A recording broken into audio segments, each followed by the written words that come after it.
Hola, buenos días. Bienvenidos al proyecto EPG Patsala de Español. Me llamo Carlos Izquierdo y soy exprofesor visitante de Jamia Millia Islamia en Nueva Delhi. Ahora nos encontramos en el módulo 19 del paper Cultura y Civilización Española. Este módulo se titula El Guernica. Pablo Picasso, autor del Guernica, nació en Málaga en 1881 y es sin duda el pintor español más conocido de todo el siglo XX.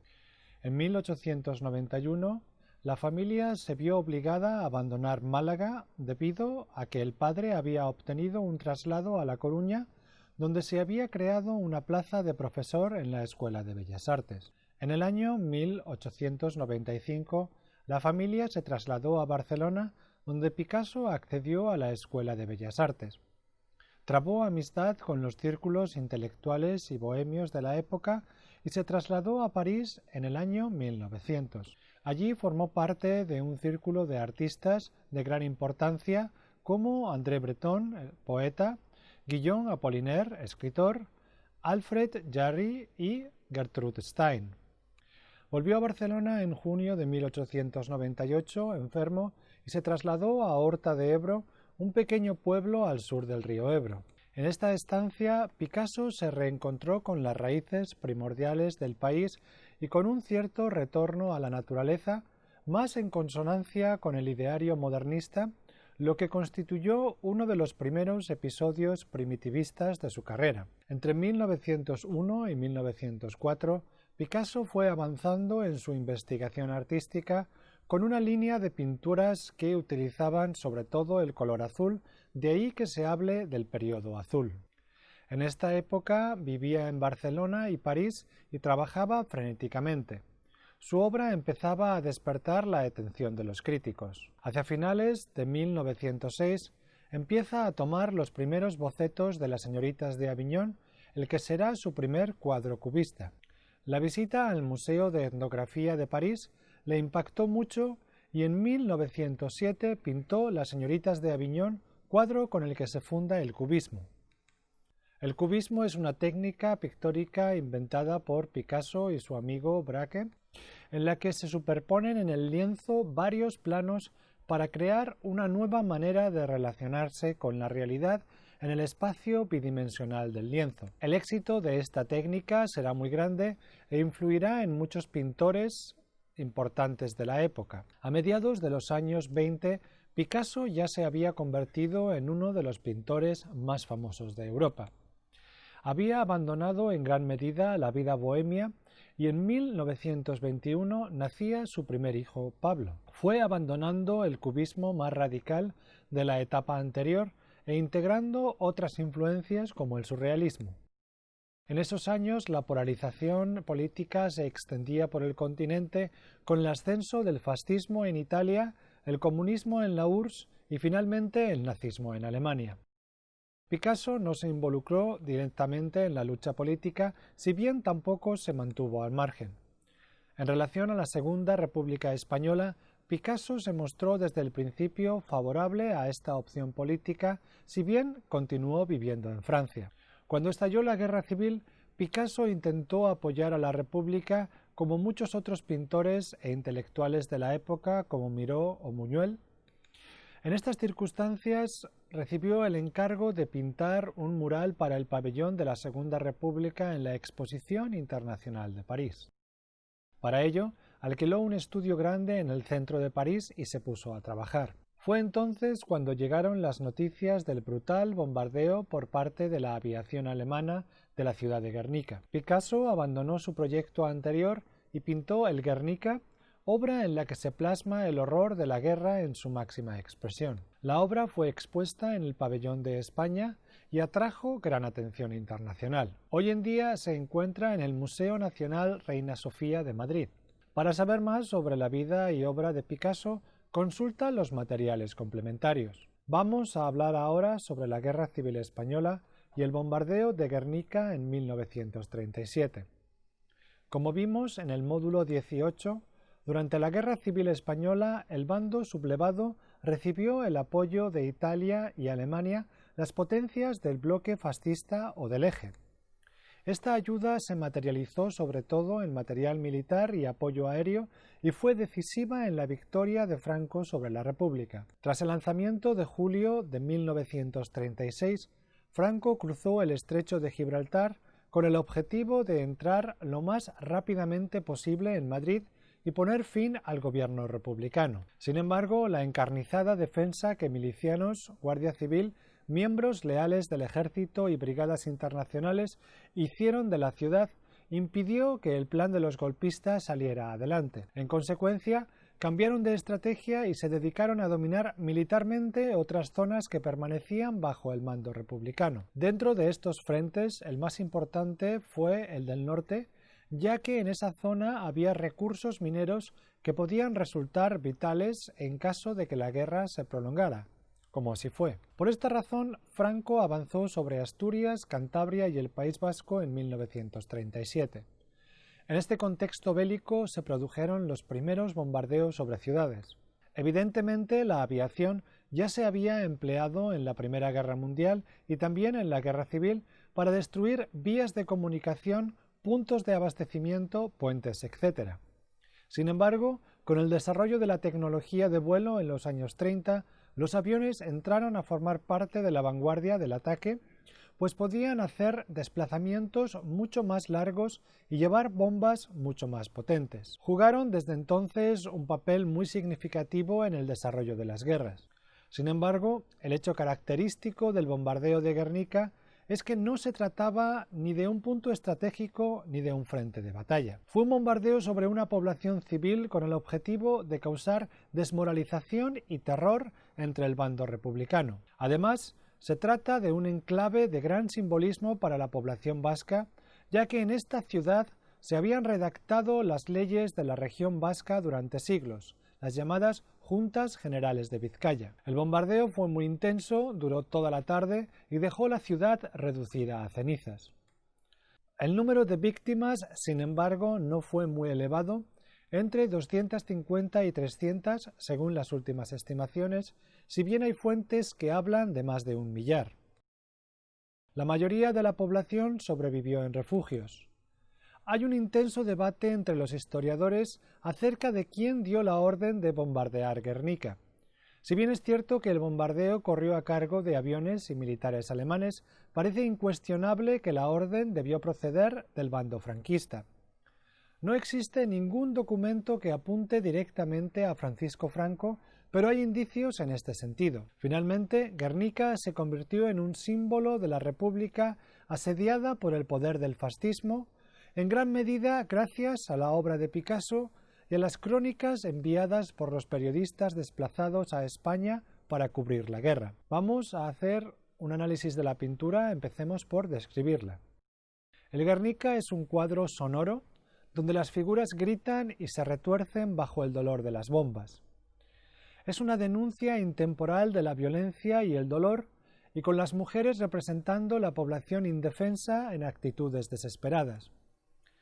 El uso del blanco y negro también aporta dramatismo a la escena general. Esta renuncia al uso del color es uno de los grandes aciertos del Guernica.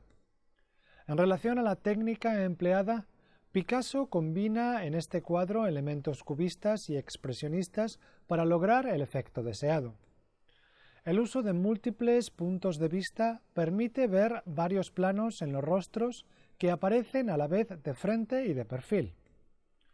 Otro rasgo cubista es la reducción de las figuras humanas a formas geométricas que se combinan con técnicas expresionistas que exageran los gestos de dolor.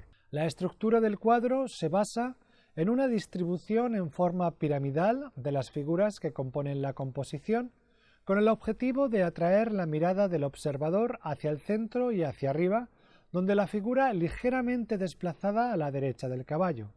Desde ahí, la mirada desciende hacia abajo, donde encontramos distribuidas de manera muy precisa las figuras del soldado decapitado y la mujer que sostiene a sus hijos en brazos.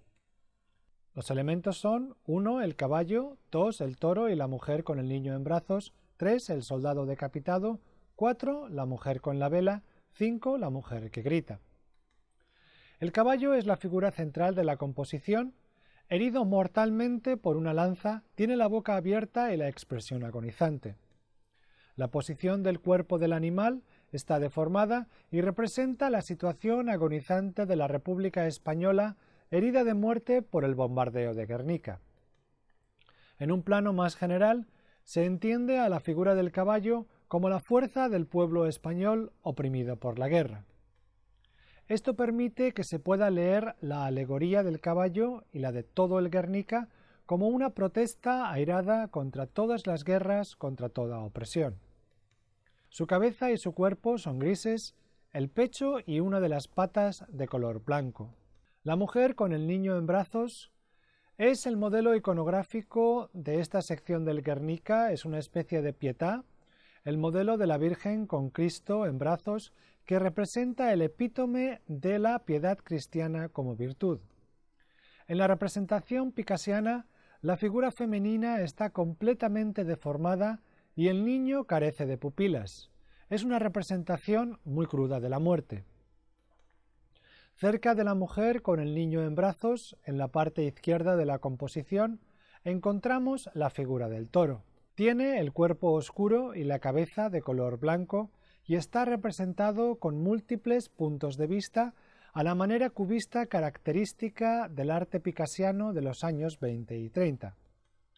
Su actitud es amenazante, como si fuera un vigilante que observa fuera del cuadro con tensión. Se suele entender que esta figura alude a los movimientos fascistas que fueron responsables del bombardeo de Guernica y de una manera más amplia de las enormes tensiones que se vivían en la Europa de los años 30. El propio autor parece apuntar en esta dirección, si bien no de manera tan explícita. Cuando se interrogó a Picasso sobre el significado del toro, él respondió que indica brutalidad y oscuridad. Es posible, también, plantear una interpretación diferente de la simbología del toro, ya que por un lado se trata de un animal fuertemente ligado a la simbología española y por otro lado es un elemento recurrente en toda la obra de Picasso. Igual que el Minotauro, Picasso suele asociar al toro consigo mismo como una suerte de autorretrato simbólico. De este modo, se podría entender la presencia del toro en el cuadro también como la presencia del autor del Guernica en el propio cuadro. Entre la cabeza del toro y la figura del caballo se puede ver una paloma, que a su vez es otro de los animales recurrentes de la obra ingente de Pablo Picasso y donde representa la libertad y la paz. No es fácil verla ya que está pintada del mismo color del fondo, como si el autor no quisiera que destacara demasiado en la composición. Además, tiene un ala rota y está aprisionada en el espacio donde apenas puede moverse. De modo que alude de forma muy clara y evidente a la opresión de la libertad y la destrucción. Además, tiene un ala rota y está aprisionada en el espacio donde apenas puede moverse, de modo que alude de forma muy clara y evidente a la opresión de la libertad y la destrucción de la paz y la humanidad que representó el bombardeo de Guernica. La única figura humana masculina que aparece en el Guernica frente a las 4 mujeres es el guerrero decapitado que está situado en la parte inferior del cuadro. Con la cabeza escindida del tronco y el brazo sujetando una espada rota, el guerrero aparece por tanto como caído en combate, apuntando de manera bastante directa a todos los soldados, milicianos y combatientes que participaban en la Guerra Civil Española en aquellos momentos.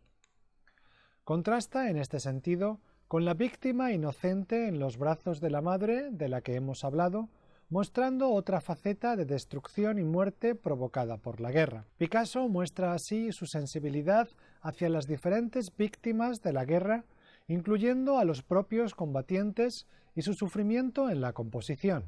Junto a la espada rota, Picasso dibuja una flor simbolizando la esperanza que acompaña a este sufrimiento. Una de las imágenes más intrigantes de todo el Guernica es sin duda la lámpara que está situada en la parte superior central de la composición, donde confluye la pirámide de figuras que da la estructura general del cuadro. Es llamativo puesto que se trata de una lámpara eléctrica en un contexto simbólico donde no abundan referencias tecnológicas, sino más bien símbolos intemporales como el caballo o el toro.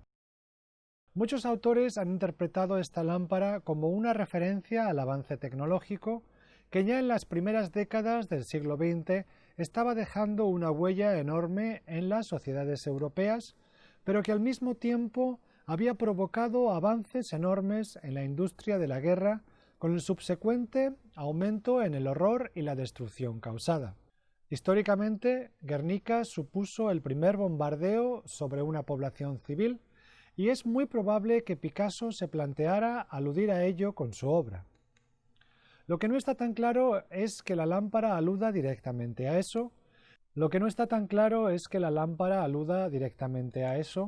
ya que también se puede leer como una referencia a las instituciones internacionales que se mantuvieron pasivas ante la destrucción de la guerra y no fueron capaces de ponerse claramente del lado de la República y su legitimidad democrática. Si entendiéramos la lámpara en este sentido, sería fácil leer la presencia de la mujer que entra por la ventana con una lámpara como una contrapartida más humana a la luz que ilumina de manera impersonal, sin implicarse, la escena de destrucción y muerte del Guernica. Es evidente, sea como sea, que esta figura es la que trae la esperanza a la composición, incorporando un gran dinamismo a la distribución de las figuras. No obstante, la mujer tiene un rostro angustiado y seco, como si se estuviera quedando sin fuerzas y apenas pudiera intervenir. Es por eso que se la ha leído con frecuencia como una alegoría de la República ya muy dañada con el avance de la guerra en 1937. El quinqué que porta esta mujer representa la necesidad de traer luz sobre la escena, es decir, en un plano más real que simbólico, la necesidad de que los crímenes de Guernica y de la guerra de España se conocieran.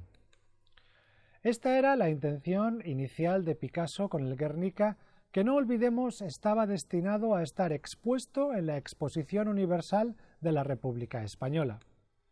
Hay otra mujer situada justo debajo de la mujer con el quinqué que está postrada o arrodillada.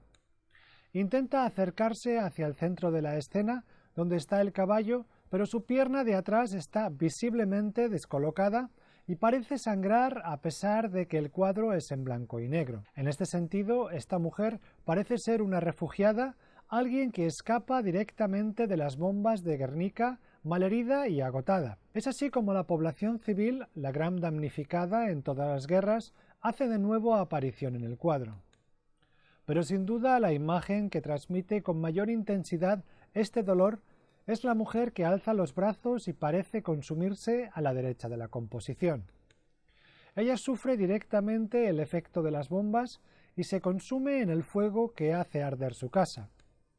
En esta sección se combinan de nuevo rasgos cubistas a la hora de representar diferentes puntos de vista sobre un mismo plano. En esta sección se combinan de nuevo rasgos cubistas a la hora de representar diferentes puntos de vista sobre un mismo plano con técnicas marcadamente expresionistas con las que Picasso consigue plasmar de manera muy directa y descarnada el dolor de las víctimas del bombardeo y de la guerra.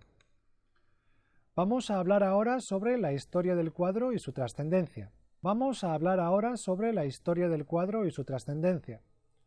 Tras recibir la noticia del bombardeo de Guernica, Picasso trabajó frenéticamente para completar el cuadro. Este fue trasladado al pabellón de la Exposición Internacional, donde fue expuesto con obras de otros artistas de vanguardia como Joan Miró. Dado el gran impacto que la obra causó y la fama de Picasso, el Guernica se convirtió enseguida en una fuente de atracción. Fue exhibido en muchas ciudades europeas durante los años 1936 a 1939 y a partir de entonces fue a Estados Unidos al MoMA de Nueva York. Por expreso deseo de Picasso, el Guernica no pudo ir a España hasta la década de los años 80. Sus órdenes eran claras. El cuadro no podría ir a España mientras no hubiera democracia en el país. Con el inicio de la transición, El gobierno de Adolfo Suárez formalizó su petición, pero encontró bastantes resistencias. Finalmente, en 1981, el cuadro viajó a Madrid, donde fue expuesto en el Casón del Buen Retiro hasta que fue trasladado al Museo Reina Sofía, que es donde está en la actualidad. En esta imagen puedes ver el tamaño del cuadro, se encuentra en el Museo Reina Sofía. En esta imagen puedes ver el Guernica en su contexto original, la Exposición Internacional de París de 1937. Más allá de su contexto inicial, el Guernica se ha convertido en un símbolo del pacifismo a nivel mundial. Su gran acierto es haber captado el dolor de las víctimas inocentes y el horror de la guerra en un lenguaje pictórico que todo el mundo puede entender. A pesar de las técnicas complejas que emplea y de la multitud de simbolismos, algunos difíciles de entender, el conjunto de la obra es muy sugerente y poderoso, por lo que ha despertado el interés y la admiración de todos los museos en los que ha estado. Así pues, el Guernica trasciende el contexto concreto de la guerra civil y el bombardeo de la ciudad vasca, a los que dota de una significación universal. Hoy en día el cuadro se encuentra en el Museo Nacional Reina Sofía de Madrid. Antes de esto viajó por Europa en 1938 y por Estados Unidos durante la década de los 40. En 1957 y 1958 formó parte de la exposición 75 aniversario de Picasso en el MoMA, posteriormente expuesta en Chicago y Filadelfia. Permaneció en el Museo Neoyorquino hasta la muerte de Franco por expreso deseo de su autor. Fue trasladado a España de forma definitiva en 1981. Y termina aquí el módulo dedicado al Guernica. Muchas gracias.